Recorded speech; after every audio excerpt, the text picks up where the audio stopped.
opportunities to ask questions.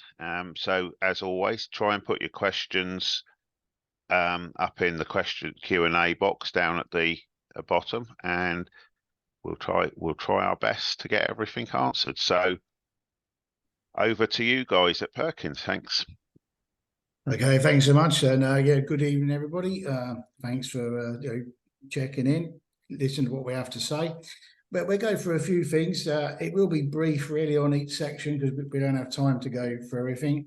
And this is only a small spread of our core products as well that we're going to show you tonight, because it take forever to go through everything. So Barry Stormy Thunder in the first couple of phrases there. So he's quite right. Started in 1975 by J Perkins and family. They actually started selling toys, not models. But after a few years, they did start to break into the model market. We all know, and the shops all know that J Perkins, well known for the bits and pieces, the nuts and bolts, the clearances, everything you need to keep yourself going on a Sunday, and all the shops need as well, like to have all the accessories. That was their core line originally. This built up quite successfully over some years, and that managed, from that, they could bring in some more core products. So they did bring to the market things like Colt helicopters. Some of your older modelers may remember Colt helicopters, Simprop, SC engines, Jubro, Aura cover, and more recently, in the last few years, the Twister helicopter range. That was, that's just a handful of the big products that they brought to our market. In the early days, it wasn't unheard of to see either Jim, Richard, or Mike out on the road, banging on a shop's doors, taking on orders, and actually being at the front of the company for everyone to see. They were all three huge characters for the model business. They're absolutely huge. About around 5 years ago, the company restructured, and the company is now owned by Sabo Dapper. Sabo is not new to the model market. He comes from America, where he was one of the original instigators of one of the bigger distribution companies in the world. So he understands the market and how it sort of works. And he's proven very successful here. He's guiding us in a great way. Obviously, behind every great man is a great lady. I was told to say that, just in case anyone says anything. But Jenny is also by Sabo's side and helps him a lot. But Jenny also, she runs the Guild Lane paint division. Some of you may have seen some of our posts, Instagram posts, Facebook posts, where you see Guild Lane pop up quite a bit. But Jenny runs that side with the girls in the office. It's mainly to home hardware, furniture restoration, and the DIY market. But the whole colour range is actually developed by Jenny herself.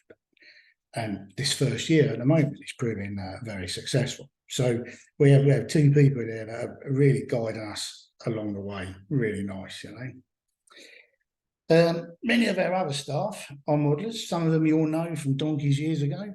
We have a chap, Alan Stead. He does come out of the dark every now and then. Those of you who know him from Funfly and the Panic team.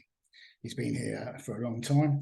In fact, he was one of the original people that moved J Perkins from Greenwich to here in Ashford in about 2001.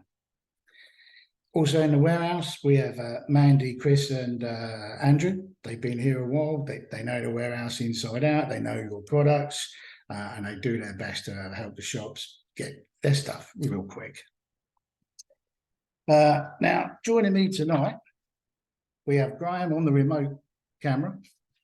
Graham Ashby, you'll know of him from the RCM&E, where he was the editor in the heyday, when he sort of trawled everybody getting articles and all the rest of it. He's still a pain now with our marketing division, but he's going to be walking around with the camera. To my left is Jeff Wallace. Jeff is our own Top Gun. Most people know him from ducted fan and turbines. He's well into that. He knows that side quite well. And he's also, he's an ace model all round, and our service manager. So he knows all of our products inside out. And if he doesn't, he knows them out of the phone. Also with me will be Steve Hummel. Steve Hummel is a director of J Perkins, and he's very good at cleaning the toilets. So they're very nice and steady. But he's also leads product development. He does a lot of product development with all the factories, checking out products, chasing for new products, and does all the testing as well. He has many roles, many hats that he has to put on during the working week. Now, when we hand over to each other, there is going to be a slight hiccup in the system because we have to change laptop situations. But now I'm going to pass you to Jeff, and he's going to show you some of the SWE-wing products and HSDs that we do, HSD jets. So we'll just pass you to Jeff now.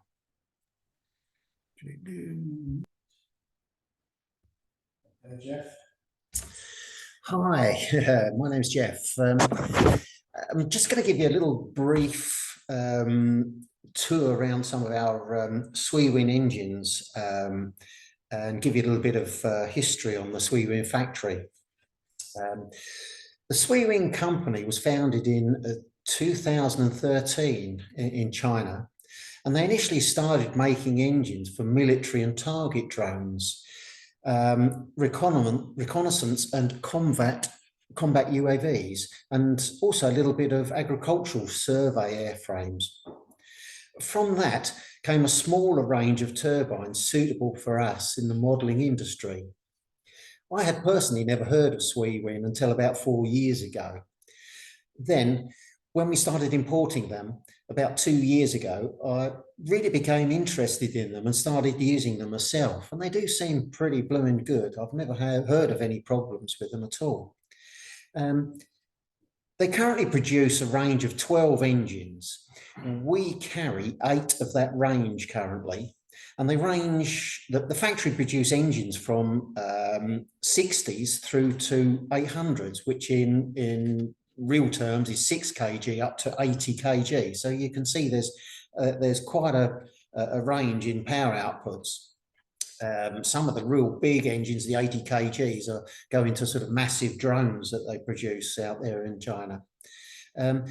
There are 7 different can sizes, of which we keep 4 of the can sizes.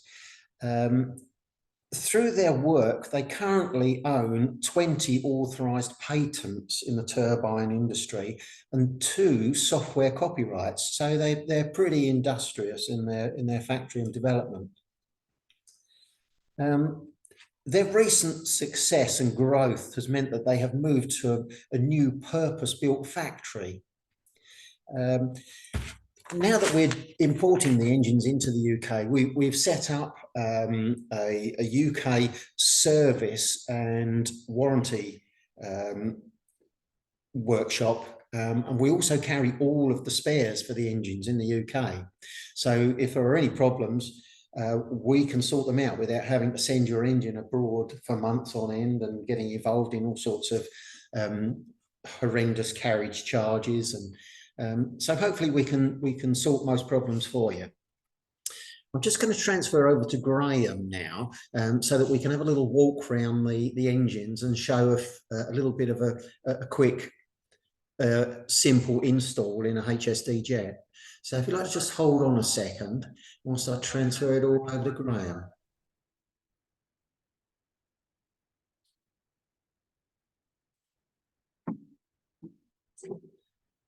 Hopefully you can see Graham showing us our range of turbines.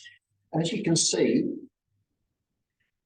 Graham is just showing you how simple they are to install. There's only 2 connections to the actual engine. One is an electrical connection that triggers all of the sensors and operates the brushless starter, and the other is just a fuel pipe. This is a quick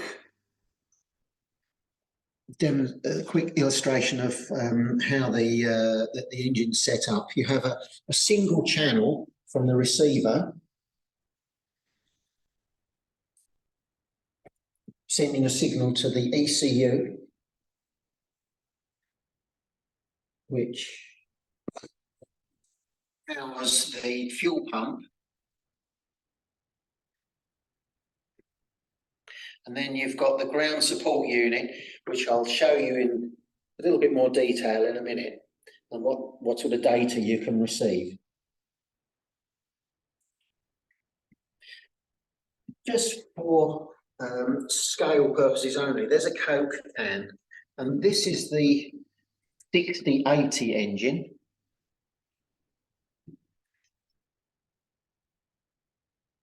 The next one in the line is the 2040, same can for both engines. This is the 170-190 can, slightly bigger again.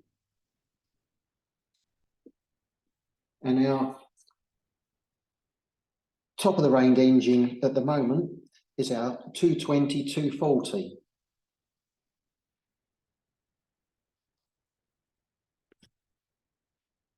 When you buy an engine from us, I'll just open this box quickly to save a bit of time. But when you open the box, get a full instruction manual, some assorted fuel tube,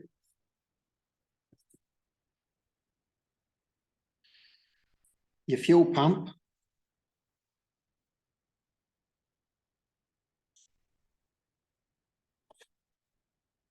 get your ECU,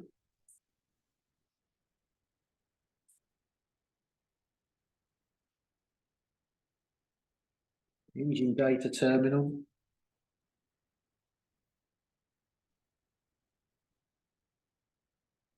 bag of assorted cables for linking it all together. So that's what to expect when you open your SWE-ring box.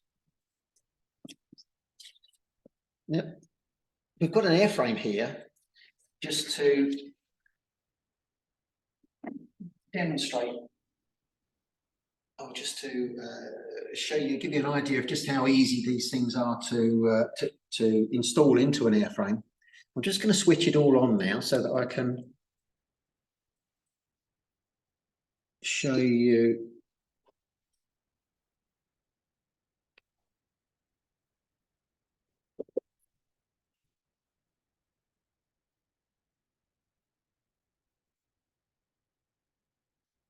So I've powered it all up, and this is the sort of data you'll see on the ground support unit when you first power the unit up.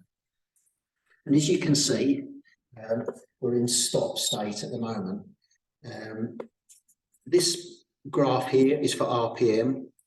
The next, well, self-explanatory really, temperature, which is bizarrely showing 20 degrees at the moment here in our office. The fuel pump voltage and our throttle state. So if I was to just raise the throttle now,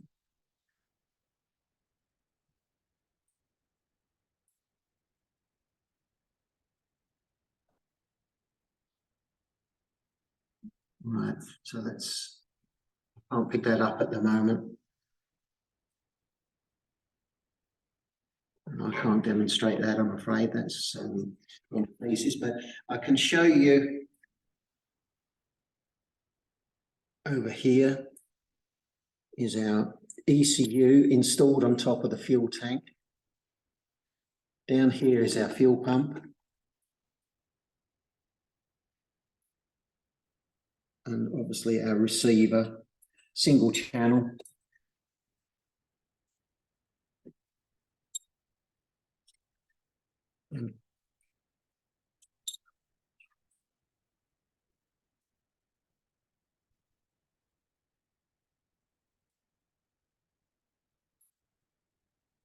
And a very simple install.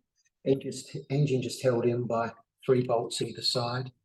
And our 2 cables, our power cable and our fuel in on the top. I haven't got an awful lot of time to go into great depth about the install. We're on a bit of a timeline, but if you have any questions, we can talk later.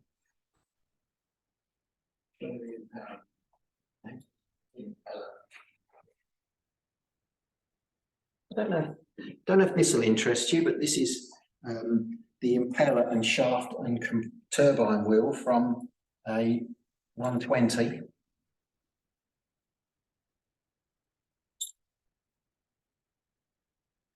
And this is just drawn from our spares stock, just to prove that we have got everything in stock.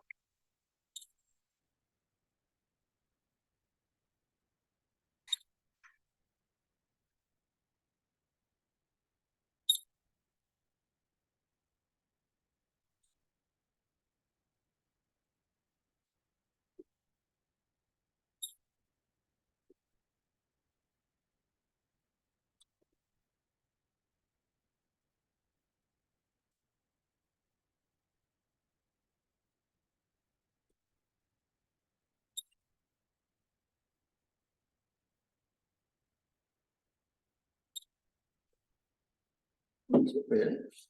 What we'll do is I'll just pass you back to Paul now, and then if we have any questions, we can talk again later.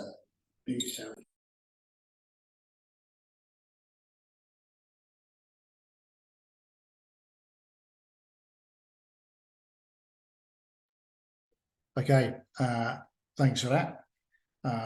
They can be like quite time consuming to go into it, so just really as brief as you can get. But you have any questions on the models and the turbines later on, you can come back to Jeff. So now the man with many hats, he's going to run through some of our other products and where he goes to have a lie down every now and then. So over to you, Steve. Thank you very much, Paul, for that gracious introduction. Just to mirror what Paul started out with, just thanks to everyone for logging in and taking the time out of their spare time to view what we've got to offer and just some of the information that J Perkins offers. Without the end users, obviously, we would be non-existent. So it's very important that we keep you lot engaged. I'm going to be talking about some of our air categories, two in particular, Seagull models, which I'm sure a lot of you know about, and Arrow's hobby models. The Seagull models, I'm going to be talking more so on the factory side and the actual construction and what you're actually getting in a box. And the Arrows, I'm going to talk a little bit more product-based. So I'm going to share a screen. So this is going to take on a whole new category of disaster, possibly. And hopefully we can get this up and running with a little bit of a slideshow. So bear with me while I'm, and luckily I've taken all the bad stuff off my desktop so you can't see anything. So anyway, Seagull models. Established in 1998 by a husband and wife. And set about their dreams of obviously creating models and products to go globally. And they started doing that extremely well from the beginning. Unfortunately, the husband passed away very early on, and that left a legacy to follow by the wife, Do-Yun Lu, who has now for many years led the actual brand Seagull Models to where it is today. And done a fantastic job and possibly one of the largest contributors for the hobby industry in balsa planes. Started in 1998, located in Vietnam, Ho Chi Minh City, and the factory has around about 10,000 square meters with 161 employees. So that gives you an idea of how big Seagull Models really is. Within that, obviously, so these images were taken from when I was out there in 2019, pre-pandemic. Some of the tools, machinery would have been upgraded, but obviously quite a lot of state-of-the-art laser cutters and computer systems that use cut files, obviously, to cut all of these sheets up. You can imagine, obviously, with the amount of airplanes they do, not only Seagull, but other brands as well. They chew through a lot of wood. All the balsa wood is sourced from Papua New Guinea and plywood from our other countries. But so they go on the laser bed, obviously, and cut to precision, millimeter perfect. And once all the cut files are done for all the planes, they go on to the assembly area. Now, yes, they normally assemble roughly around about 6 planes in any one time, going through the production state. So you can imagine one of these assembly areas sometimes have a few spare bits here and there kind of thing of different planes. So you're quite lucky sometimes not to get a Spitfire front end and a Hurricane back end. But, you know, most of the time they come out okay. But so obviously a lot of things going on at once, and a lot of bits being chewed out all the time. And you can see a couple of models being built up there with the fuselages. From the production point of this, and once it's all assembled, they go on to a different section where obviously different machinery, sanding, big sanding drums like this. You can probably recognize that lovely elliptical wing section there, possibly a Spitfire going on, which is just going to be sanded down, ready for obviously the next stage. And like I say, this process is going on all day long. From that point, from construction of a wing section, they check every single wing that goes through production, checking the incidents, washout. Every single wing goes through the process. This can be adjusted in the process as well, and they have a set tolerance between obviously a go, no-go situation. So product that's coming out to you guys that are buying it from the shops, obviously, you want to know that obviously things are right. So that's just part of the process. From once they've done that, they actually attach it to the airframe, as you can see here, which is actually on a jig. You can see it's on a table jig, and they centralize the wing section to the fuselage vertically and horizontally. For this stage, and there's a good reason for this stage, once they've established that and everything is true, they move on to the cut of the horizontal stab section. So you ensure that it is directly parallel with the wing section. So when you put your plane together, you know that you're going to get a straight plane. So this process, once again, with every single plane, it's just showing you the concentration levels, the QC levels that the factory uphold day in, day out. So once they've done that and all the frames built, what's next? You've got to cover it. So most 99% of the planes are covered in Aura cover, obviously sourced from Lanitz in Germany, and then shipped out there in big 150-meter rolls. These are actually processed through a laser cutter. So they have cut files like they do with the plywood, but they have cut files for the film that they're putting on the actual plane. So it's not cut by hand. 2 reasons, obviously for speed and also efficiency of usage of the film, because no one wants wastage, and especially in factories like this, they obviously try and keep the cost down as much as possible. So they have a person that picks off a bit like when you've got a decal, you're picking off the outside bits and just pulling off the bits that are required. So a timely job, but obviously a process that has to be done. Moving from that, they obviously go to the covering. Now this is the interesting bit. So when you're watching this in the factory, you just kind of stand back in amazement to these guys that just do it day in, day out. They cover a plane in about 15 minutes. And you just, you know, to the usual Joe blogs like us that take a weekend, 3 days, 4 days to cover a plane. And these guys are just unbelievable. So that's what they do. They sit there and do their job very, very well. And then once that stage is done, they move on to obviously the final assembly area. Now, obviously, Aura cover generally, the normal covering is gloss.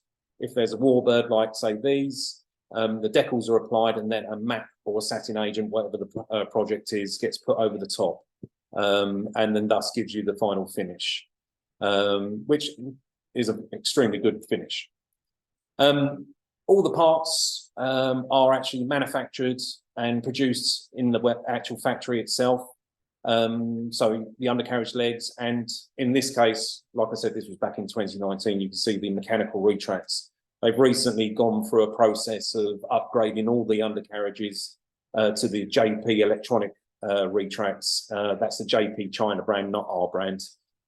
Just strange how the names are the same. But they still manufacture the actual leg sections that fit into the retracts. So all in-house again, they have their own machine shops as well, even down to the pilots as well. Painting the pilots, manufacturing, molding the pilots, all in-house. And it's from the production as well. They even cut their own balsa from block and everything specific for all the jobs as well. So this was the point where Paul was saying laying down on the job. So a lot of the projects, so new people coming into the team, they get a project to see how good they are with the cutting and design work. This was said project for one young lad that was joining, and I just laid down for obviously not a rest period, but just to obviously show you the size. So, but yeah, some of you would know what that plane is. So obviously once they design a plane, they built the plane, it's time to go and fly it. As with a lot of pictures that you see from Asia, they go and find themselves a local high street or a main road that they can go and test fly. Normally quieter roads, but this was a fortunate time that when I was out there, I had a chance of obviously having a quick test fly some of the new planes coming through. Always interesting when you call for landing and there's a car going down the road or something and you have to do a go around. Not the way we do it in this country, obviously. But yes, but yeah, so kind of in a nutshell, that is really Seagull in its manufacturing process. It's a key brand for us. We've got 98 different airframes that we stock with over 500 spares that we carry to cater for those planes. And also, if we don't have it in stock, we always get it in stock on the next shipment.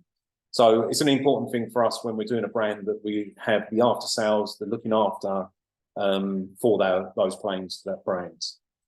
So I'm going to quickly come out of this and I'm going to switch back into now another screen share as I switch to the Arrows products. So bear with me a second, another disaster possibly looming, but maybe not. Here we go. Okay. Obviously, we can cover any questions at the end of this. So, Arrows. Obviously, the foam section to our world. Created in 2019. The historical side of this is back in 2018, the only foam brand that we had at the time was Multiplex, which we distributed.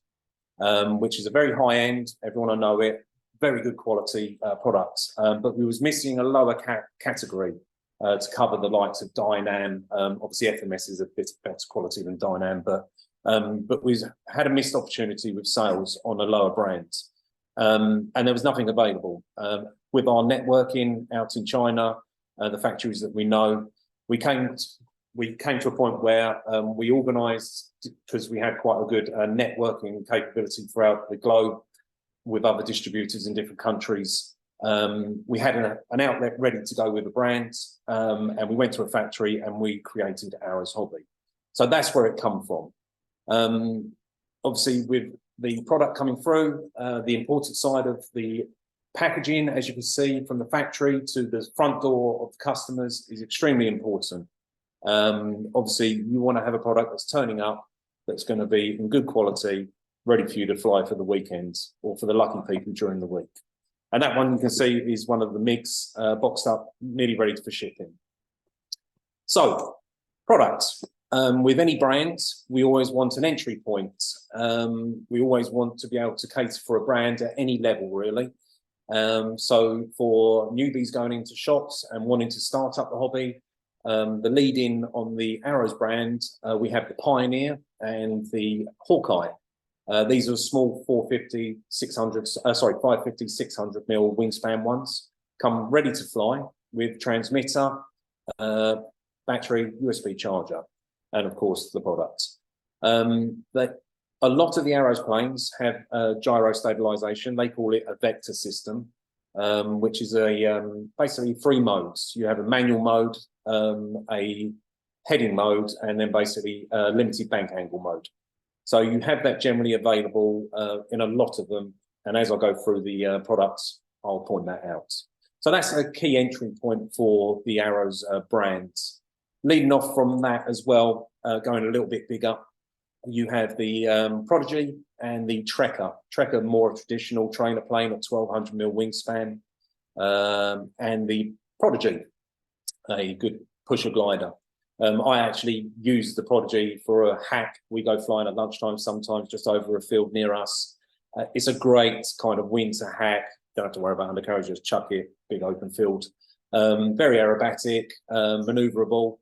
you can take up to a 2200 free cell lipo and you get a very good duration out of it.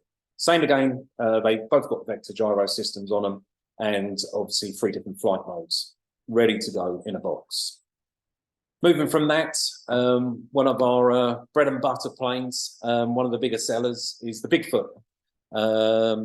Kind of big droopy flaps, big fat wheels, can be started as a first trainer, also comes with a vector system. This is at, I think, that 1200mm wingspan.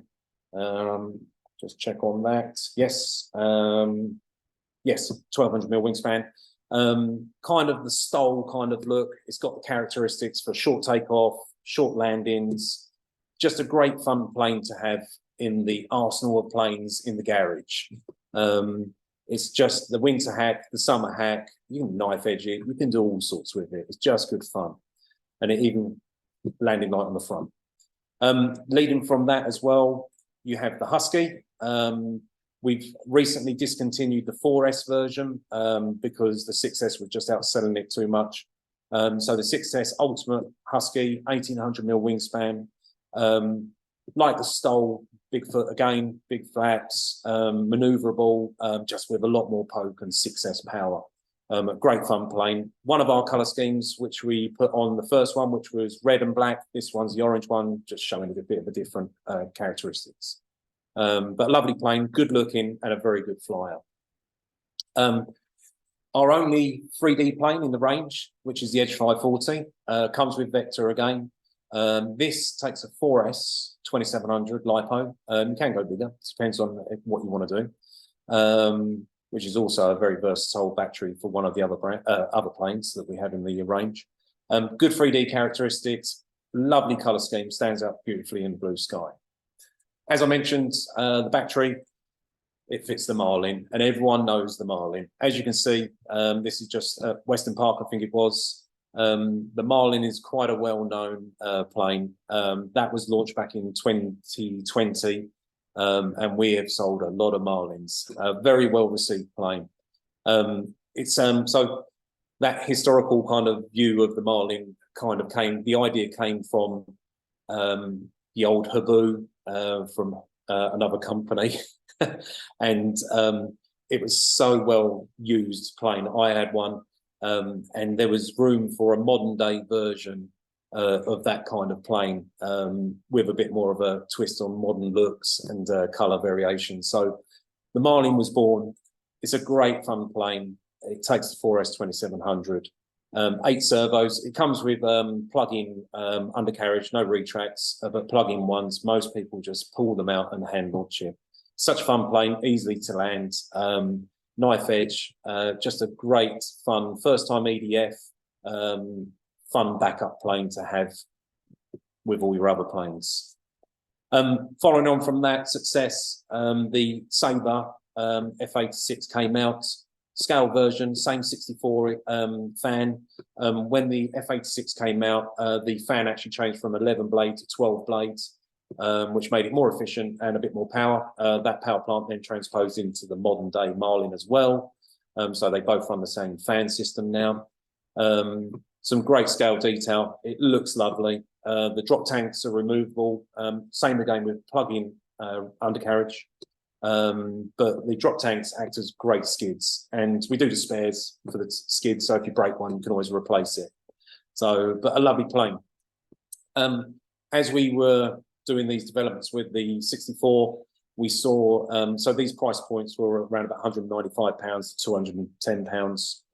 We saw that there was value in another lower priced EDF, and that led us to the 50mm EDFs. In 2020 saw the release of the Viper 50mm. 2021 saw the Hawk and the T33, and more recently in 2023 early we had the L39. These all share the 50mm fan. They share the 30 amp ESC and all the same servos. So I'm probably going to head off a few questions possibly right now by saying what I'm going to say now. We recommend, as in the instructions for the 50mm EDFs, battery 3S 1300 to 1600 generally. We've flown them on 2200 3Ss more than happily, some better than others, depending on the CFG positioning, as some of the people listening have probably experienced as well. A lot, and you see a lot of videos of people flying it on 4S, and they fly absolutely brilliant.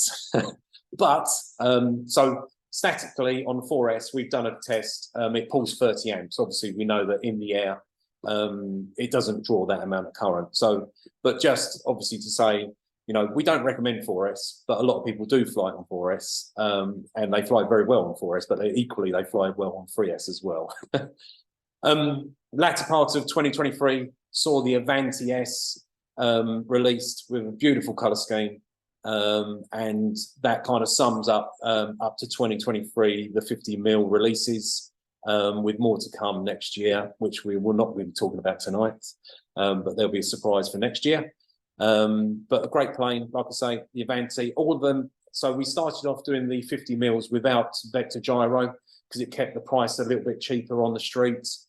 But we started finding that we also supplied the vector gyro and we're selling more and more gyros. So the common sense factor built in came in and was like, well, we better start supplying these with gyros. Some people find them just a little bit easier to launch with the vector gyro switched on, and then once they're away, they kind of switch it off. So that's the kind of 50mm summed up. Any range wouldn't be a proper range without a glider. So the SZD54 glider is a very simple glider, powered glider. Runs on a 2200 3S, 30 amp ESC again, same as in the EDFs. The good thing about this is it's absolutely fantastic for winter hack kind of flying. The wings are plug-in, they're not screwed in at all. They've got a special catch system underneath, which just press and it comes undone. The spars are screwed in both sides, and even the stab is removable. So the only thing that you have to do is unclip, obviously, the elevator control horn on the back, and you've got to make sure you don't lose it as well, because that's happened. You get down the field and you think, where's the elevator control horn? It's gone. So, but the SZD54 is a fantastic glider. It's even got removable wing tips as well. It's always the bits that normally get broken off when you put them in the car. They're removable as well. But equally, spares as well. We cover the spares for all the Arrows line all along the way. So every plane, you can get the spares. Sometimes, yes, we do go out of stock, but we get them in the next container. So, but the SZD glider, a very nice one. We have Warbirds as well. So when the range first started back in 2019, we started off with 7 aircraft, 4 Warbirds, a J3 Cub and a Sky Trainer, and another plane. The scale Warbirds are slowly coming away because they were only 1100. They weren't, you know, I mean, they were very well detailed, but not so popular. So we still did the P51 and the Corsair. Great characteristics, good scale details. So that kind of sums up the Arrows range in total. So certainly, I'm sure we're going to have some questions at the end of the show kind of thing. So, but in the meantime, we're going to have this little clunky bit where I stop sharing my screen and basically pass back to Paul. So bear with me a second as I pass back to Paul, and he's going to carry on. Thank you very much. So yeah, thanks, Steve. I did tell you all he was laying down on the job. It's a regular sight, to be honest with you. You know, all those hats he has on weighs him down. Actually, just a point, to be honest with you, Steve. I think those guys doing the solar film then were ladies. That's the Torah cover, remember? Oh yes, Torah cover. I keep saying solar film. That's because I'm old. Torah cover. Torah cover. Yeah, even so, they were still ladies. And they've still done a better job, so. Okay, so we'll move on to the radio side of stuff. Obviously, you know that J Perkins have been a high-tech distributor for many years. High-tech have actually been manufacturing servos for 50 years now. They originally started sort of making and exporting light-emitting diodes, believe it or not. But an interest in radio control by some of their development team led them to pursue that market, as I think they found it a little bit more interesting. You know, they have set their sights quite high. They'd like to be an innovator. They strive to be an innovator, and they want to be the world leader of the servo range. And obviously now we have a vast range of servos from them, suitable for just about everybody. Some of their achievements, actually, we should take a note of. In 1993, they launched the first radio system, the Prism, and that was respected all over the world. They sold loads of that. They really got them on the sort of map for radio systems.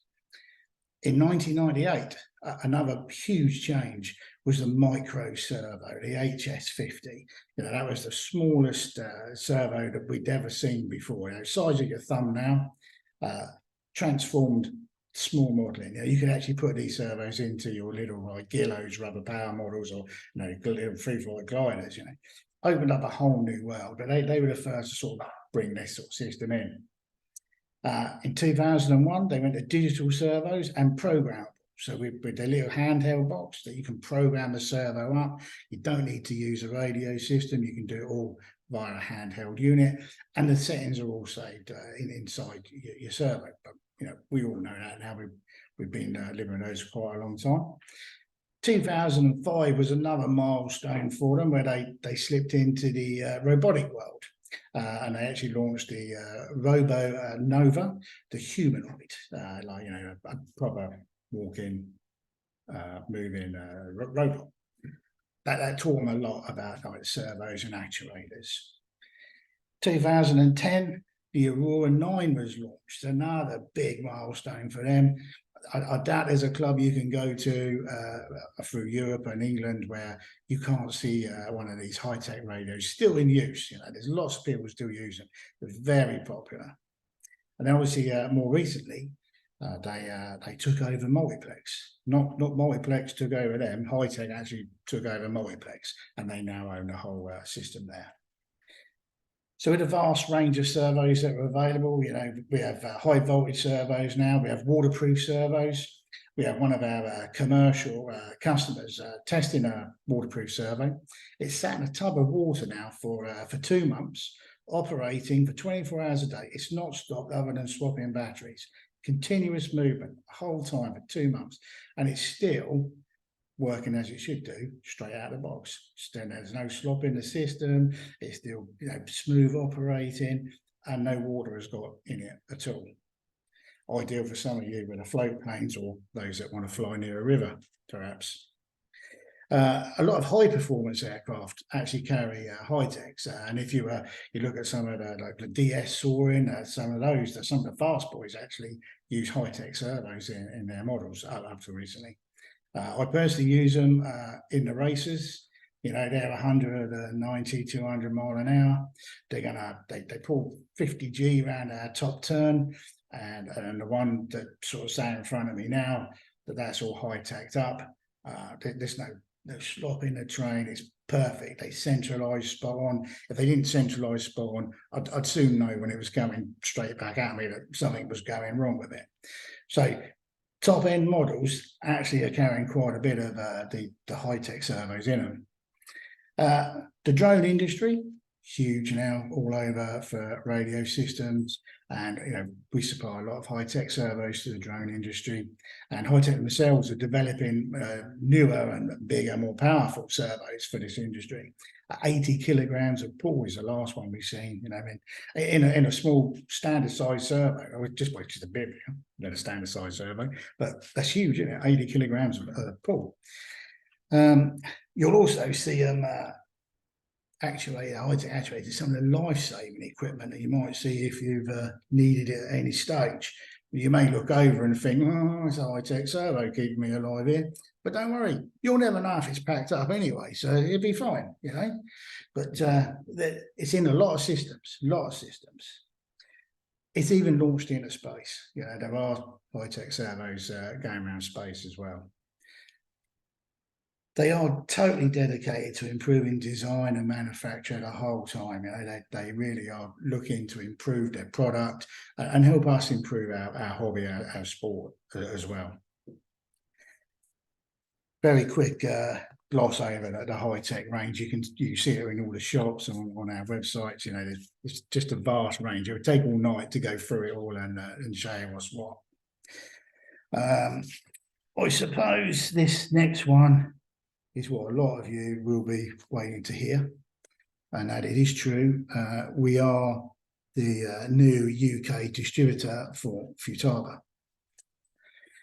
It's a huge thing for us to present that, and we're very proud to be able to present that to the model trade as well. As you know, we are all model flyers here as well. Most of our flyers here use Futaba, so you know we are very proud to do that. We also acknowledge the work done by the previous staff in selling the equipment. They've done a great job over the years, and they set us a bar that we have to work up from, which is not going to be easy. Right, sort of really just getting up to speed with this. It's quite a new acquisition. Stock is starting to drift through, and we're now getting it out to the shops. Service is up and running. Jeffrey to my left, he's had training. He can now say good morning in Japanese, you know. So he's getting the hang of it. Doesn't like sushi though, but can't have everything, can you? So sort of just a brief overrun of Futaba for those that don't know. They actually did start out in 1948 manufacturing receiver vacuum tubes, which I did Google this, and I've not worked it out. I think it's like the old valve type systems that you would have seen in the original radios, because this also led them down a path of like, let's look at radio control. So they did start looking at radio control and developing bits and pieces. And in 1962, they finally launched a full-on radio for everyone. They changed how the radios were done over worldwide, mass-produced at the right sort of money for everyone. I'd imagine that most of us can just about remember the M series radio, which is like a tan colour. Everyone can remember that one. I know Barry can remember that because he's that old. Some of us, we're still a bit young for that, but, you know, we're getting there. Obviously, the M series, that came to an end with the gold radio, exactly the same radio as what Barry's just shown on the screen there, but it was an anodized gold colour, very flash, very, very nice system. Then the Challenger series. I mean, who cannot forget the Challenger series? I mean, that was absolutely huge for for the shops and modelers over here.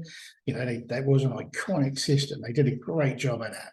Reliable, mass-produced, good value for money. And then ITAT 2s. I mean, how many ITAT 2 channels have been out there? They were pumping them out quicker than you could do a hot bun. You know, they've gone absolutely everywhere. Even more if you're a Tamiya enthusiast, you'll know all about ITAT 2 channel radios. So they've had some really great iconic radios over the years, and this new range that's coming through looks like it's going to take the mantle up even higher. We do have some of the new radios coming through. We have the 6 and 12K systems, which I've been using those myself in the races. We have the new IZ16 Super, which I haven't quite got through all the programming yet, so I won't bore you with that one, but it does have a very nice, tasteful colour case to it. Now, to sort of help us promote this range, because, we feel we need to get out there and show you all the range and have some backup for us as well on how to use it, how to set it up, and have somewhere for you guys to go and ask questions to. We are putting a team together of pilots and drivers. I know most of you on here tonight won't be interested in the drivers, but we do have a driving team with some of the best UK drivers in it now for next year. Our aircraft team is quite large. I'll run through quickly, so that the people to attack if you need to ask a question. From aerobatics, we have Kevin Caton, and from IMAC, we have Dan Gallo. Now, both those have been multiple national champions. Easygoing guys, lifetime Futaba users, know it all. You need to have a problem, and they're going to be able to help you. From Pylon, we have a pair of rogues from Pylon, Barry Lever in the screen now, with Nathan Attridge as a pilot. They will be flying Futaba for next year. For jets, we have Mark Leasley. Everybody knows Mark Leasley. Always talks a good flight. Never seen one yet, but he talks a lot about it. And then we have Mr. Smooth himself, Jeff White. So both those guys will start to understand the top-end equipment. Actually, they're both like 40+ years user of Futaba, but they're on board to help promote this through and help everybody out. For shows, couple of young lads. I got Joe Hampson. He's only a young lad, and he's only about 3.5 foot tall as well. Sorry, Joe, I had to say that. And Josh Eaton as well. Both of them flying 100cc models, so they could both actually step in and just fly. And they also will be flying some jets around as well. Then the TJD team, they will also be Futaba up for the 2024 season. I'm sure that the whole system will develop through next year. We hope we give you plenty of gateways to approach us and let us help you, support you with it all.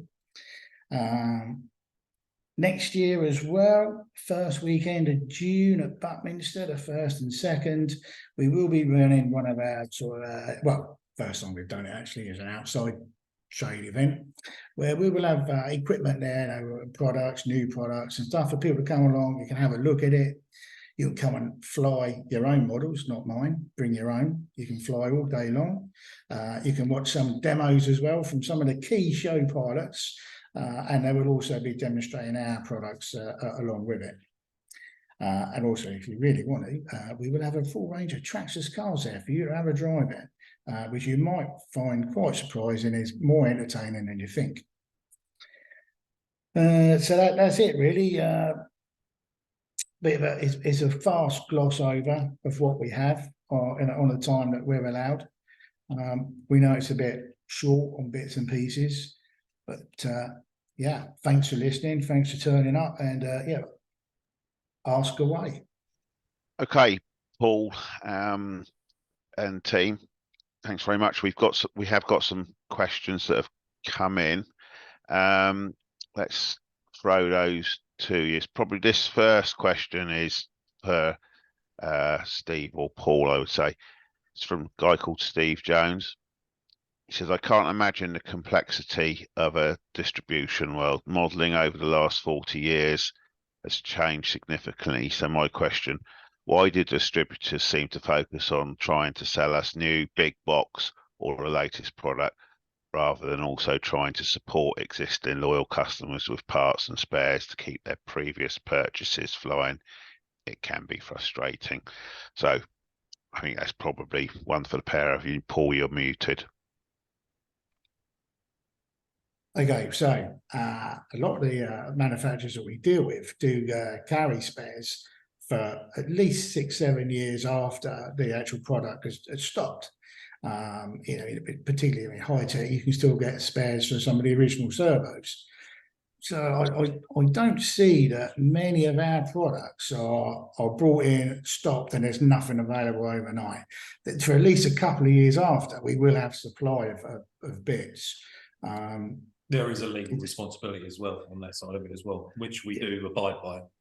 So yeah, it's a bit of a strange one. On that one. But if there's anything that we have that you have trouble with, Steve, then by all means, let us know. Give us a call. Yeah. Okay. So then we got one which really went back to the turbines, and it was just simply, it's from Paul Munford. What was the oil for the turbines? What's the lube oil for the turbines? What do you? I can answer that while Jeff's over. So their actual specified turbine is Jet 2 oil. So that's the one that they actually say that they warranty under. So that's the answer, really. Jet 2. Okay, that's great. Now we got a question from Howard Butler, not the Howard Butler of Round the Pole back in the 1970s. Disappointed that the T28 Trojan didn't receive a mention. Has it been discontinued? Don't know what product line that was out of. That would have been the Arrows. It hasn't been discontinued yet, but it is, like I say, so that was first born with the first lot in 2019. We're still carrying spares for it, so that kind of answers a bit of a question. I think we still got stock of it, but I can certainly check that. But some of those, as I said in the conversation on the Arrows brand, some of those older 1100 size ones will slowly be disappearing, but we'll carry on doing the spares. Okay. Another question from Steve Jones. What's your plan on HSD jets? I have a Hawk and as an entry turbine, it's awesome, but you don't see many about. I'll answer that easily as well. So HSD, the plan going forward, obviously, is we still stock all the stuff. We've got plenty of stock of Hawks. People can come and buy them. We're not stopping them buying them. The shops have got them readily available. We've got the J10, the new J10. We've got the composite Hawk and the Gosh Hawk as well. So we're continuing on the path of support and obviously product as it comes out. So we're still flying the flag of HSD very strongly. We've been at Western Park for the last 2 years as HSD, show and telling. So it's there for anyone to take on board. Okay, that's good. Okay, question from John Lawton. What new products can we expect in 2024 from both Seagull and Futaba? Difficult question for you guys to answer, really.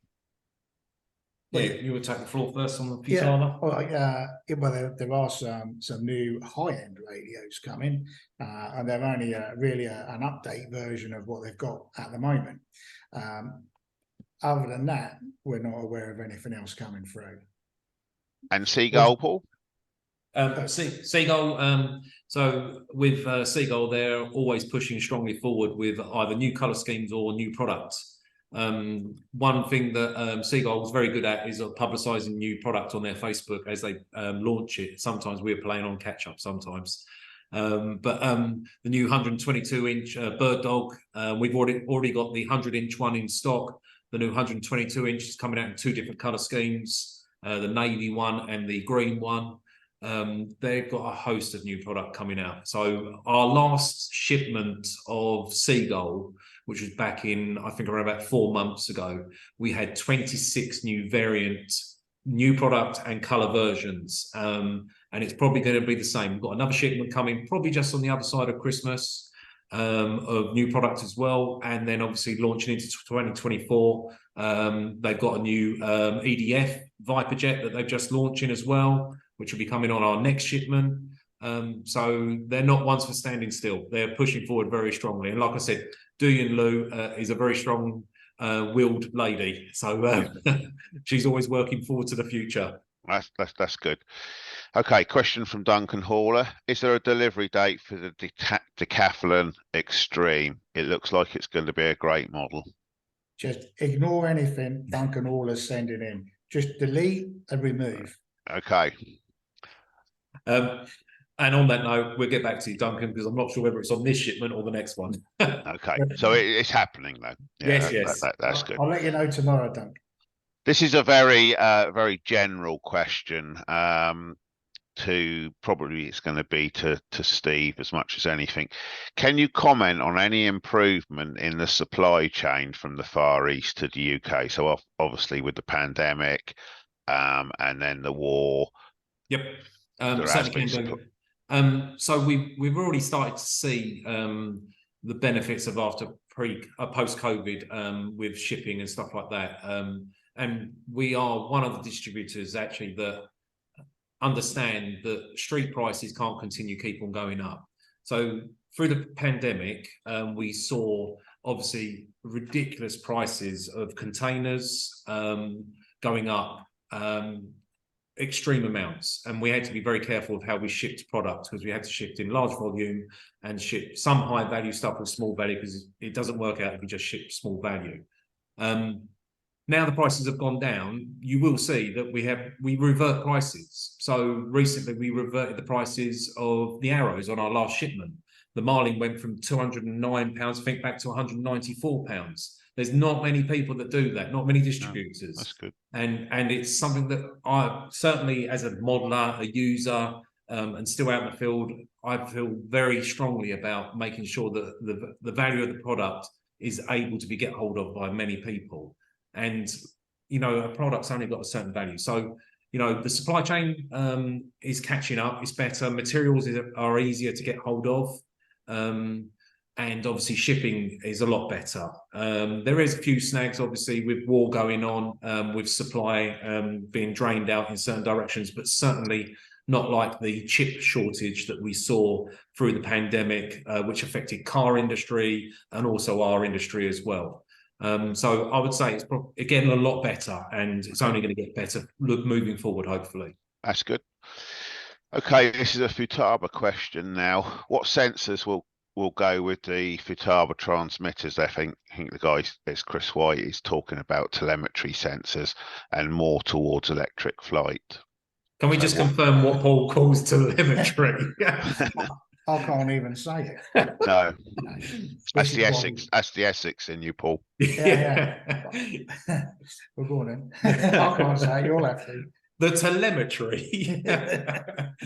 Yeah, electric flight telemetry for Futaba. That's really what the question was. I've not gone through all the sensors that are available. I know there's amp drawage, voltage drawage that's coming through, temperature, airspeed, GPS on it. Yeah. All the normal sort of stuff, really, but nothing here just yet. But it is coming. Yeah, that's good. Okay, what else have we got here? This was quite a good general one. Mark Macy, what do you have in the way of covering? Solar film has disappeared and Aura cover is very expensive. So I guess he's hoping that there's going to be something that's a little bit more budget orientated than Aura cover. Have you got anything to say about that? No, Aura cover is our brand that we distribute. Yeah. We knew it was expensive. We actually reduced the price earlier on this year. In fact, the price now is what it used to be in 2019. Yep.